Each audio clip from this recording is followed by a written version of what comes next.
మన పుట్టినప్పటి నుంచి రికార్డు ఉంది ఆయన దగ్గర. మెమరీ కార్డులను వచ్చే మీకు తెలుసో తెలియదు. ఒకడిని అడిగాను, రే ఇదేట్రా అన్నాను. మెమరీ కార్డు అన్నా అన్నాడు.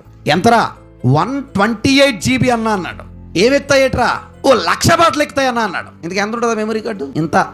మనందరికీ తెలుసో తెలీదు, మన మీద కూడా దేవుడు మన యాశాలు రికార్డ్ చేయడానికి ఒక మెమరీ కార్డులు పెట్టాడు. ఏటా మెమరీ కార్డులు? ఆకాశము భూమి.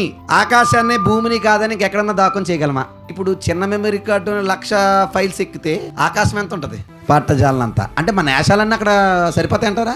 మన ఏంటండి ఇంకా ఎంతమంది వచ్చినా సరిపోతాయి. ఈ వారం అంతా మనం ఇక్కడ గుళ్ళోకి వచ్చి ఎలా ప్రార్థన చేస్తుంటే, ప్రభా నువ్వే ఎలాగైనా కాపాడాలి, నేను ఏటో నా బతికేటి నీకు తెలియదా, నువ్వు ఎరగవా, నా స్థితి ఏంటి నువ్వు ఎరగవా. నిజం చెప్పండి, ఈ వారం అంతా మనం ఎన్ని ఆశలు వేసామో, ఎన్ని చూపులు చూసామో, ఎన్ని ఆలోచనలు చేసామో, ఎన్ని మాటలు అన్నామో, ఎన్ని నడకలు నడిచామో, ఇప్పుడు ఎన్న ఆయన దగ్గర ఉన్నాయి లేదా? ఇప్పుడు ఆదివారం నువ్వు ఏడుస్తున్నప్పుడు గుళ్ళోకి వచ్చి కూర్చొని దీనంగా ఫేస్ ఎట్టినప్పుడు ఆయన ఆ కళ్ళ ముందు ఆ స్క్రీన్ అంతా వేసుకున్నట్టు ఈడు ఎన్ని ఆశలా అని అనుకోడండి. నిజం చెప్పండి, దేవుడి దగ్గర డ్రామా మనం.